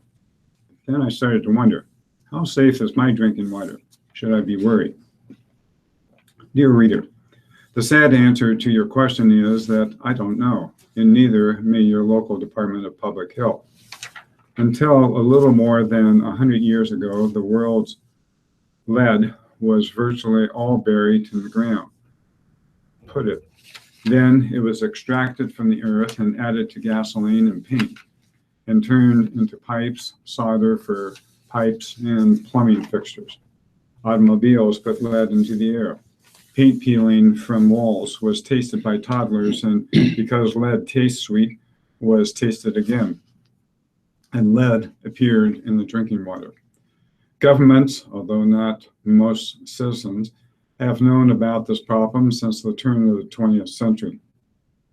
However, only in recent decades has any action been taken. Lead now is banned in gasoline and paint. The Clean Water Act of 1972 and the Safe Drinking Water Act of 1974 have reduced but not eliminated lead in U.S. drinking water. As a result, lead in our environment has been reduced. In addition, the number of children with toxic levels of lead in their blood has dropped. That's the good news. The bad news is that there still are 500,000 children in the United States with high blood levels of lead. Every one of those children is at risk for permanent brain damage. The situation in Flint is unusual. An entirely new water supply was provided to the city. The quality of the water was not rigorously checked. When the new water was found to be leaching lead out of the pipes and into the drinking water, a protective chemical was not added. There are many credible charges not yet tested in court that local, state, and federal government officials did not take action when the problem was brought to their attention. Yet Flint is far from unique. Lead pollution of the water supply has been found in Newark, New Jersey, Cleveland, and Sebring, Ohio, New York City, and Jackson, Mississippi. Recently, the drinking fountains in 4 schools in Boston were shut down because of high lead levels. Does this mean that other cities can breathe a sigh of relief? Does it mean that the rest of Boston schools can rest easy? Unfortunately, too often it means that the water supply hasn't been checked thoroughly. So we simply don't know. That's because there hasn't been enough money allocated for public health. Consider contacting your local Department of Public Health and asking 2 questions. First, what are the lead levels in my community water, and when were they last measured? Second, what percentage of adults and children in my community have unacceptably high lead levels? If the employees there say they don't know, or if they do know and you don't like the answers, I'd suggest asking your representatives in the state and federal governments what they think should be done. There are 500,000 children who deserve an answer. Rick? Thank you. In Atticus Finch's Skin, white dad of black children takes on iconic mockingbird role at the Playhouse. After a long day at school, English teacher Thomas Becker was in his basement fixing the family washing machine. The appliance plays an important role in his busy household. Thomas and his wife Amy have 5 kids, 2 college students and 3 young children adopted from Haiti. With sports, dance classes, and everyday life, that washer gets a workout. He didn't have a lot of time. He'd just gotten home from his job at Duchesne Academy and immediately was sucked into the family vortex. Kids were reading books and coloring to earn technology time. Amy and one of the older daughters was making dinner. Rags, the cuddly 13-year-old dachshund, was clamoring for attention. Thomas, 51, needed to be at the Omaha Community Playhouse in an hour to rehearse To Kill a Mockingbird, its season opening play. He's playing Atticus Finch, the lead character, and he was craving a short nap. Despite a hectic life for Thomas, theater is a necessary passion, especially his role as Depression-era lawyer who defends a black man falsely accused of rape in a small Alabama town. He's one of those characters you always aspire to be, Thomas said. Very few people are as straightforward and rational as he is. He's a great father because he takes the time to explain things. I find myself wishing I could be that kind of dad. Thomas and Amy know they will need the wisdom of Atticus in the years ahead when their Haitian-born kids could face many of the racial attitudes that he fights in the play. Based on Harper Lee's iconic book, they suspect that it won't be easy at times. They're right, said adoption expert Courtney Schluter, who hopes people adopting a child from a different race. Your family changes and other people see how your family changes, said Schluter, director of Right Turn, a support agency that's a partnership between Lutheran Family Services of Nebraska and Nebraska Children's Home Society. And Schluter said such parents have to acknowledge that racism exists and speak out against it whenever you see it. You can't be passive. You have to show your children it's important, she said. Atticus Finch models that for his kids. It's one reason Becker was eager to play the beloved character. Becker returned to community theater about 8 years ago after taking a break to raise his older girls, Mary Beth 19 and Anna 17. He took on about one play a year as he helped his younger children adjust to life in Omaha. When Violancia, known as Via, now 11, and twins John and Jeanette, now 7, joined the family in 2010 after the devastating Haitian earthquake, the Beckers put their energy into making them feel welcome in a foreign environment and healing the scars they carried from living amid tragedy and poverty. That didn't leave Thomas much time for the stage, but things have calmed down. With every passing year, every milestone, we have fewer adoption family or culture problems and more family of 7 problems, said Amy, 45, who teaches 7th and 8th grade English at Christ the King Catholic School.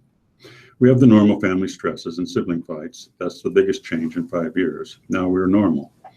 The reason behind the adoption is what gives Thomas an affinity for Atticus. On a Duchenne mission trip to the Dominican Republic, he saw children eating food they scavenged from the garbage and drinking water from holes in the ground.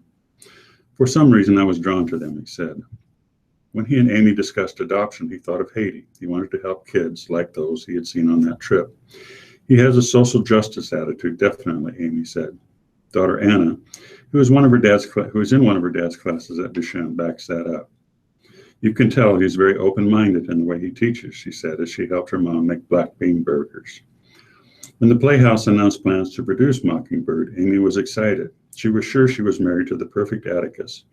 Both had taught Lee's book and cherished it among their favorites. I thought, oh, he needs to audition for this. It's a beautiful, important work. I felt like it was a good fit. Playhouse guest director Avalon Roblin thought so too. He said he needed an Atticus who can convey a presence and strength without major effort.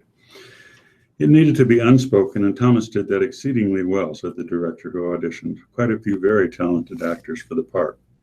The play has provided an opportunity for the cast to explore issues that are as real today as they were in the 1930s.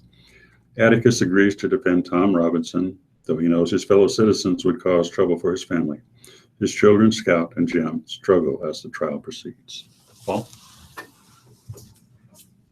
Well, we'll switch over to Amy's column. Dear Amy, you received lots of questions from older readers who complain about not being adequately thanked for gifts they have given to young people. While helping an 8-year-old boy write thank you cards for gifts he received last Christmas, he made an observation. He is always expected to write thank you cards, but never receives them.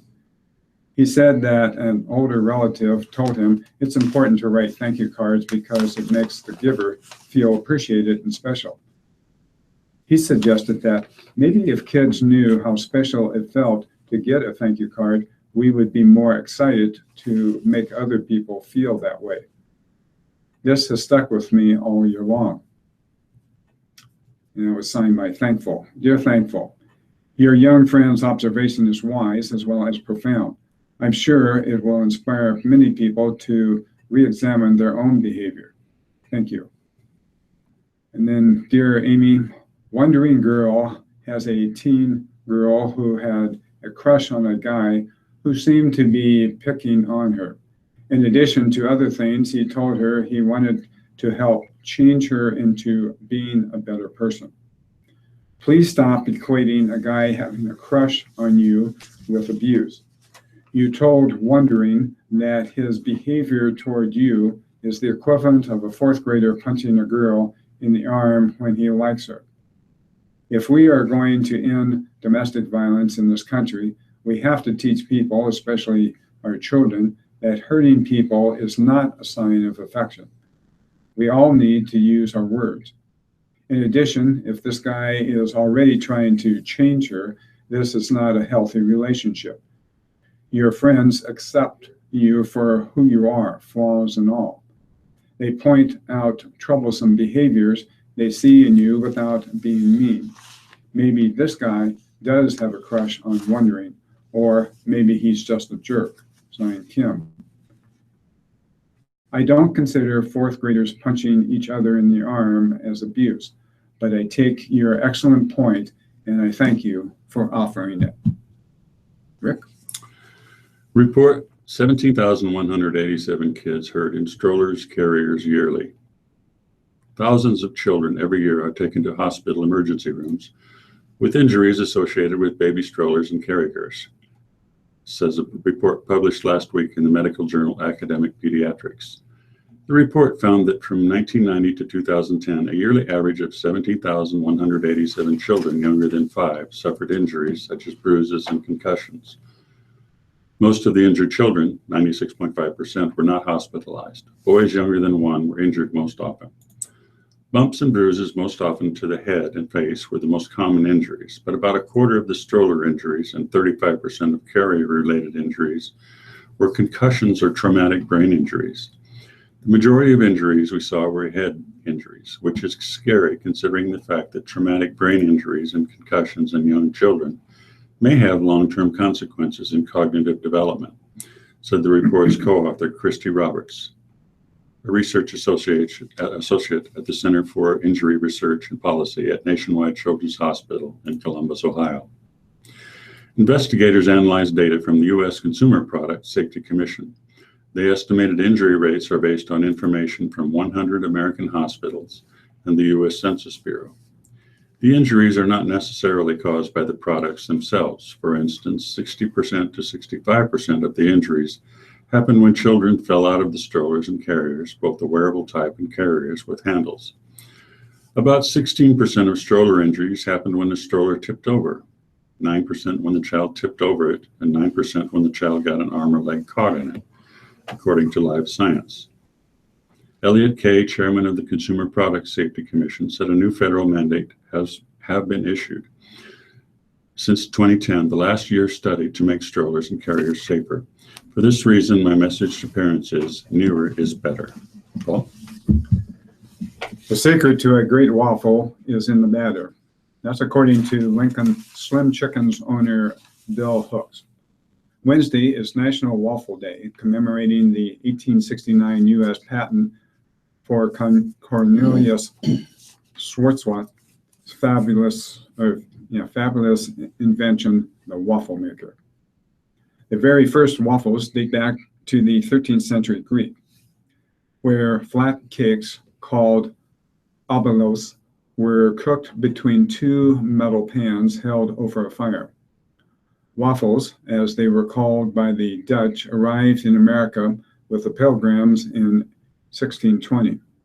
In 1735, the word waffle, with 2 F's, appears in English print for the first time, according to a history by MrBreakfast.com. In the late 1700s, Thomas Jefferson returned from Amsterdam with a long-handled, patterned waffle iron. Then, in 1869, Schwarzschild patented his version of the waffle iron. While we like our waffles with maple syrup, butter, and fruit, early Americans adorned theirs with chicken. The Pennsylvania Dutch used pulled, stewed chicken and then topped it with gravy. But down south, African Americans served their waffles with a topping of fried chicken, maple syrup, and butter. Soul food. Down south, chicken and waffles go together like chili and cinnamon rolls in Nebraska, said Hooks. A native of North Carolina, Hooks grew up with chicken and waffles and today eats it at least once a week, he said. It's sweet, a little bit of sweet, a little bit of salt, and a whole lot of yum. When Lincoln's first Slim Chickens opened in 2015, people were a bit apprehensive, Hooks said. But today, chicken and waffles is a huge hit, with people putting their own spin on the dish, marinating the chicken in hot sauce before frying. Hot and sweet, Hooks said. The key to good waffles and good chicken and waffles are fresh ingredients, dense yet fluffy batter, and a good, clean, and hot waffle iron, Hooks said. Hooks offered these waffle tips.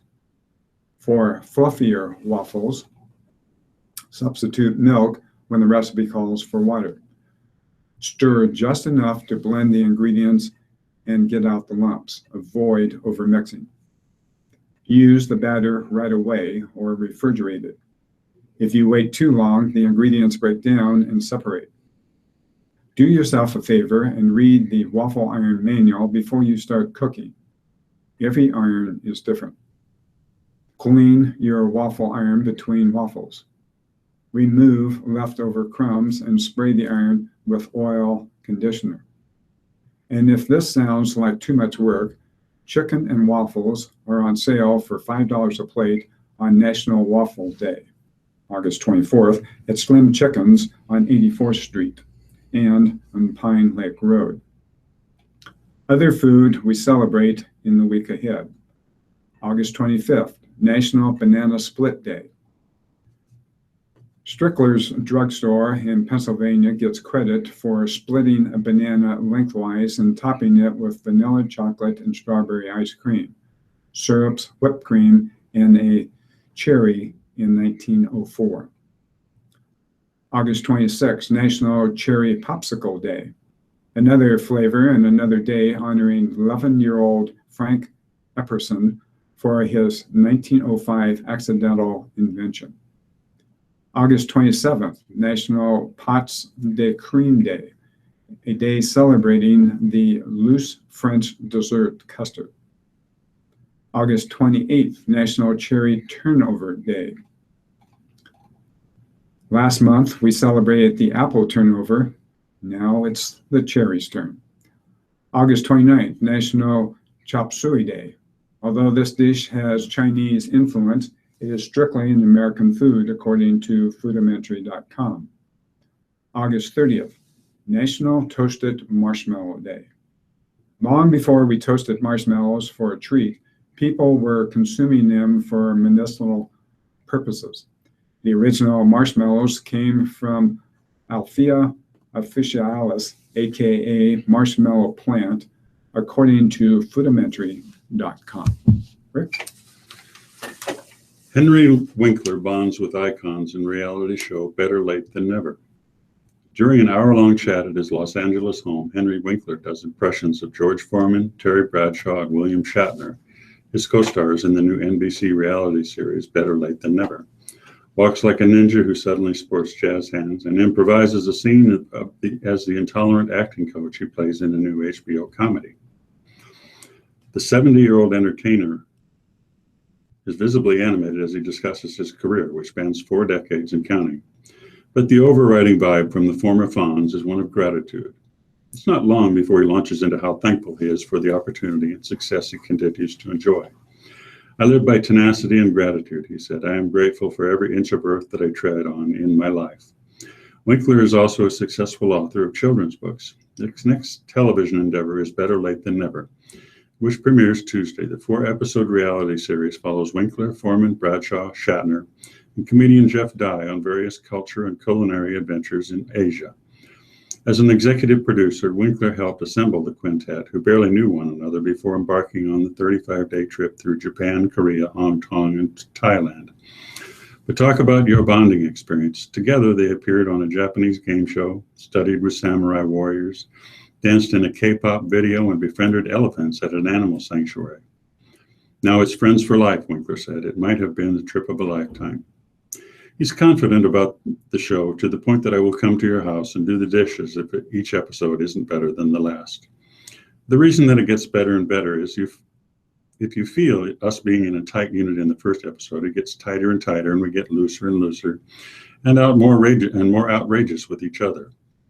Winkler is also embracing the outrageous in scripted form with Barry, a new HBO series that starts production in January.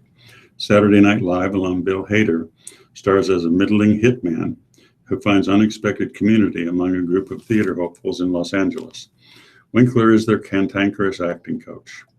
My favorite role is the next role I do, he said. I love going to work. Paul? So 11:39, we'll switch over to the business page. In these couple of briefs, McDonald's is recalling millions of fitness bands that have been given away in Happy Meals, skin irritation or burns to children. The fast food chain said last week that it would stop distributing the bands in Happy Meals. Now it's recalling 29 million of them in the U.S. and 3.6 million in Canada. The company, based in Oak Brook, Illinois, received more than 70 reports of instances after children wore the bands, including 7 reports of blisters, according to the Consumer Product Safety Commission. The Step-It Fitness plastic wristbands in blue, green, purple, orange, and red look like watches and are supposed to track physical activity. Customers should return the wristbands to McDonald's for a free replacement toy and either a yogurt tube or a bag of apple slices, the CPSC said. The wristbands, which were made in China and distributed exclusively by McDonald's, were sold between August 9th and August 17th. And the Department of Agriculture plans to buy $20 million of cheese to distribute to food banks and pantries nationwide, attempting to boost dairy prices that plummeted in a global milk glut. The purchase of about 11 million pounds of cheese, which the USDA reported Tuesday in a statement, comes in addition to $11.2 million in subsidies for dairy producers announced earlier this month. Dairy lobbyists had asked the USDA for up to $150 million in cheese purchases.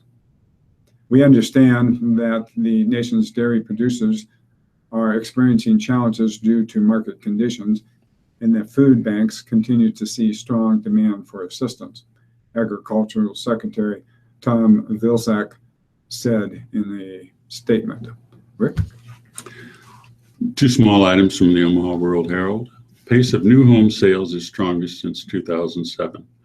Americans stepped up in their purchases of new homes in July to the fastest pace in nearly 9 years, as low mortgage rates and a steady job market are fueling a real estate surge. New home sales jumped 12.4% last month to a seasonally adjusted rate of 654,000 annual units, the strongest level since October 2007. The Commerce Department said Tuesday the demand has eclipsed the pace of construction. Just 4.3 months' supply of new homes is available on the market, down from 5.2 months a year ago. Construction of single-family houses has picked up this year as the housing market continues to recover from the drop-off caused by the Great Recession, and some subprime mortgages sales in July roughly matched in historic pace of 650,000 new homes selling each year, as the 4.9% unemployment rate, mortgage rates hovering near all-time lows, and the recovering economy have pulled more buyers to new developments and properties.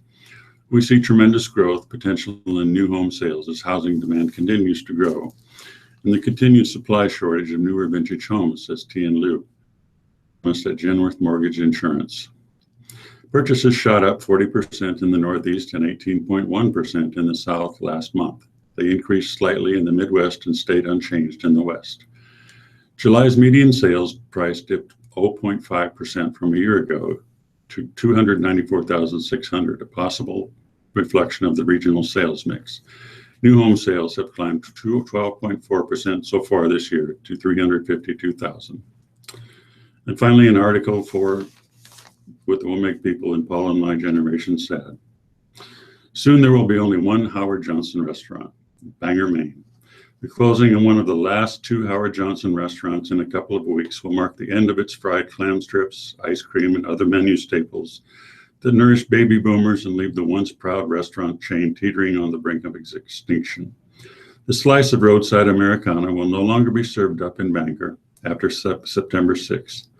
For waitress Kathy Jewett, it's the only job she's held since starting work when the restaurant opened in 1966. It's bittersweet, but it's nothing to be sad about, the 68-year-old Jewett insisted Tuesday morning during a break from serving customers. I've been here for 50 years and it's time. The closing will leave only one Howard Johnson restaurant in Lake George, New York. Before falling on hard times, Howard Johnson took restaurant franchises to a new level. The orange-roofed eateries once numbered more than 800, with the New England-based restaurant chain predating the ubiquitous Howard Johnson hotels. Howard Deering Johnson started the business in 1925 when he inherited a soda fountain outside Boston. That evolved into a chain of restaurants featuring comfort food and 28 flavors of ice cream. The orange roof with blue spire represented a dependable place for travelers to park the family car, grab a meal, and spend the night. In Bangor, the Howard Johnson Restaurant and Lounge in its heyday was popular with travelers and locals alike, including author Stephen King, who lives in Bangor. King said he used to eat there often and enjoyed the patty melts and milkshakes. Owners David and Sally Patel kept their restaurant going for the past 4 years as business slowed and hours were scaled back to just breakfast and lunch.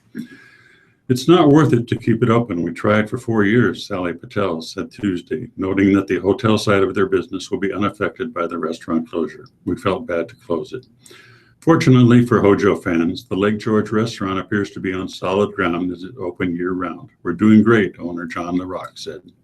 We're going to do some renovations this winter, spruce it up, keep it going. Paul?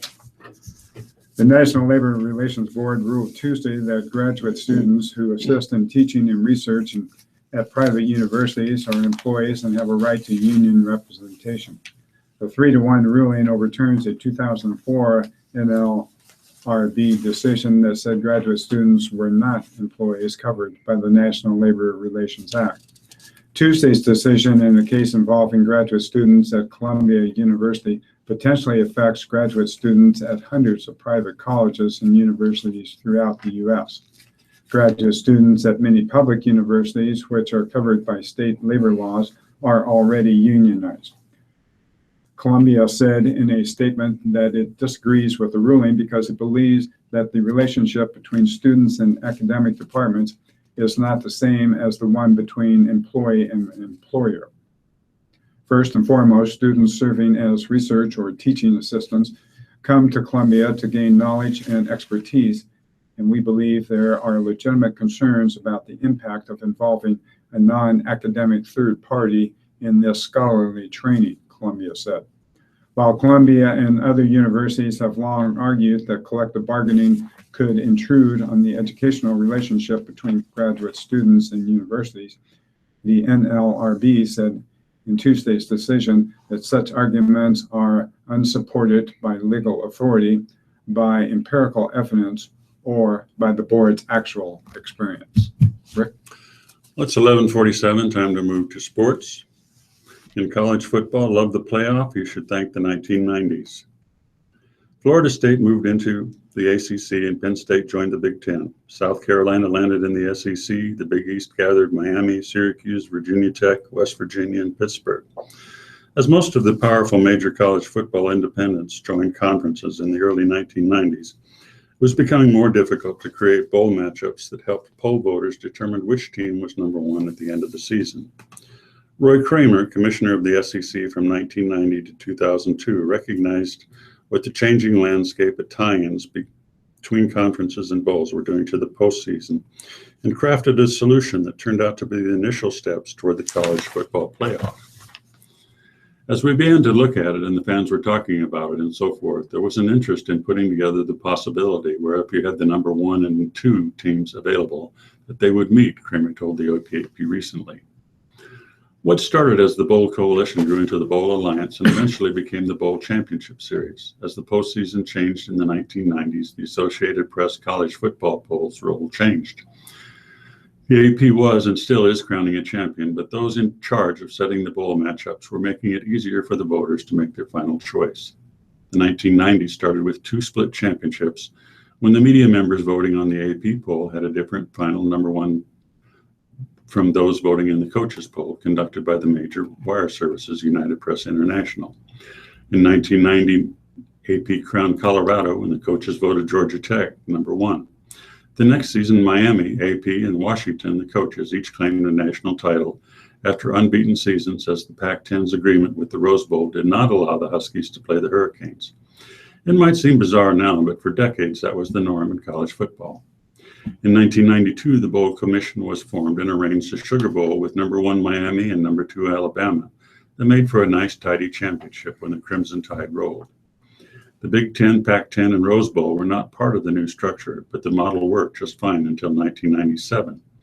That season, number 1 Michigan beat number 8 Washington State in the Rose Bowl and was voted national champ by the AP. Number 2, Nebraska beat number 3, Tennessee in the Orange Bowl, and the coaches voted the Huskers number 1. After much negotiating and assurances to Rose Bowl officials that their game would rarely be played without at least one of the long-term conference partners, the Big Ten and Pac-10 got on board, and the BCS was born in 1998. And of course, when the very first BCS standings were released in late October, UCLA from the Pac-10 was number 1, and Ohio State from the Big Ten was number 2, meaning neither would be playing in the Rose Bowl if that held. That had never happened in about 50 years, and that was our sales pitch to them to the Rose Bowl, Kramer said. I'll never forget the president of the Rose Bowl called me very late one night and said, "Roy, you said this wouldn't happen." And I said, "Relax. If it does, it won't happen for another 50 years. The AP poll was part of the BCS standings formula that determined which teams played in the championship game from 1998 to 2004.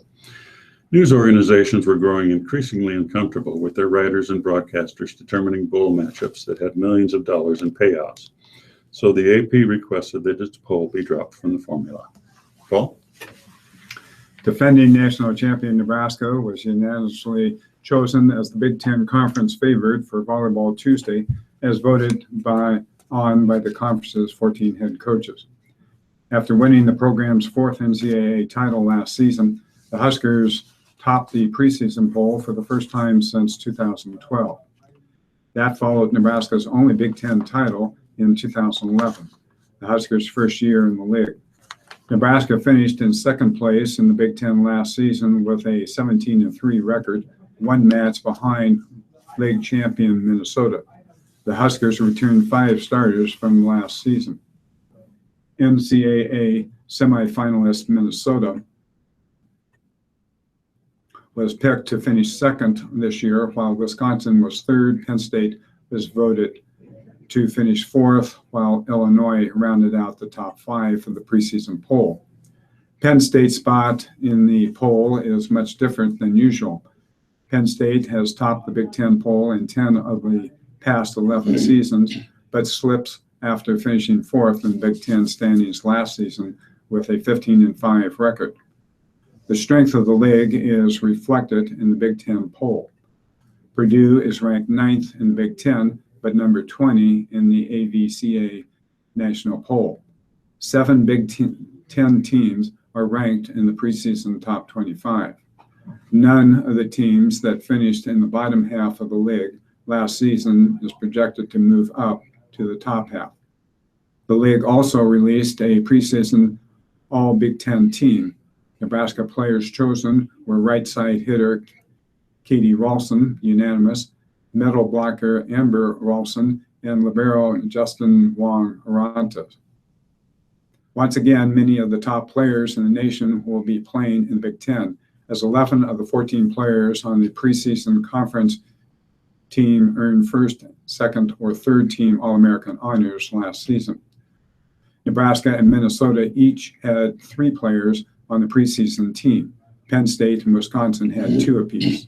The regular season begins Friday, and Nebraska's first Big Ten match is September 23rd at Michigan. Rick? For one game, Big Red to go all white. 2016 alternate uniforms are revealed. Redshirt freshman Deshaun Neal was walking off the practice field after Tuesday's workout when he noticed the mannequin showing off Nebraska's new alternate uniform in the Hawks Center lobby. The defensive end had a question for staffers. Would the exhibit be moved back to the locker room? Because Neal had a few social media updates in mind, and he wasn't alone. Adidas' annual alternate look for the Huskers, to be worn for the September 24th game at Northwestern, was met with resounding approval from the team Tuesday afternoon. The group watched a video revealed together while a red sheet covered the suited-up mannequin, and the room went crazy when the players finally saw the design. They started sharing their elation on social media soon after. It's white pants and a white jersey. The helmet's white too, with a chrome face mask, a matte finish, a glossy red N on both sides, a cutout of the state, a little Herbie Husker face logo on the front, and a decal paying tribute to the late Sam Foltz. There are 2 silver stripes on the outside of both shoulders and 2 silver stripes lining the sides of the pants. A red N is on both hips. I don't know if they'll get that jersey back, sophomore Divine Ozigbo said with a laugh. That's one of the best I've seen. Nebraska has had a special uniform for one contest each of the last 4 seasons. The Huskers wore all reds in 2012 and 2014. They had black tops and white pants in 2013. Last year's design was all black. The players never offered many negative reviews of these alternatives. They seemed to appreciate the one-time change-up. Anything new was welcome. But this year's combination, the all-white look, best ever, the team loved them, sophomore receiver Zach Darlington said. All white is different. It's kind of a new trend everyone likes. It's a very clean look. Junior receiver DeMorney Pearson L. said that while the team was assembled in its auditorium Tuesday, he heard one of his teammates yell for all whites as soon as they realized the alternate jerseys were about to be announced. Ozigbo said the all-white style was a team favorite last year, and he traditionally wears white jerseys and red pants on the road. But it's sported white pants a few times over the past 2 seasons. Darlington noted that Texas A&M, a fellow Adidas program, has worn all whites at times, which the guys have all raved about. I'm a big fan of the all-white, Darlington said. I mean, they are icy. Paul? A close observer of this Husker football team could name with fair certainty who will start at most positions when Nebraska steps between the lines in 10 days. Left guard is not one of them. In looking to replace the injured Gerald Foster, offensive line coach Mike Cavanaugh said he is giving top unit work to both senior Sam Hahn and true freshman Bo Wilson, as Husker coaches wait for Corey Whitaker to return and make his claim for the job after having his knee scoped. It's an unfortunate situation losing Gerald. He's definitely going to be missed, said senior center Dylan Utter. But in the game of football, you don't have time to worry about that. The next guy's got to step up. But Whitaker's minor injury and unknown date of return makes this matter a little more tricky. Given the initial timetable of recovery mentioned by Mike Riley, it appears it will be a close call as to whether or not Whitaker is available for the September 3rd opener against Fresno State. Whitaker didn't look the worse for wear leaving the field after Tuesday's practice. He wore a protective sleeve over his knee, but didn't carry any obvious limp. Cavanaugh saw the 5th-year Husker from Morita, California, rehabbing almost immediately after he had his minor procedure, which was thought to require about 2 weeks of recovery. I know his spirit is great, Cavanaugh said. The 6'5", 295-pound Whitaker has been through much worse, suffering season-ending knee injuries in 2 of his first 3 years as a Husker. Compared to what he's gone through with different surgeries, this is probably a little bit more of a walk in the park for him compared to the ACLs and all the other stuff that he's had, Cavanaugh said. Last year was the first season Whitaker saw the field in his career, playing in 3 games. A veteran who has only played a little, he impressed coaches with his climb this offseason. While Whitaker has been working his way back, the true freshman Wilson was working with the top offensive unit this week, including in Saturday's scrimmage.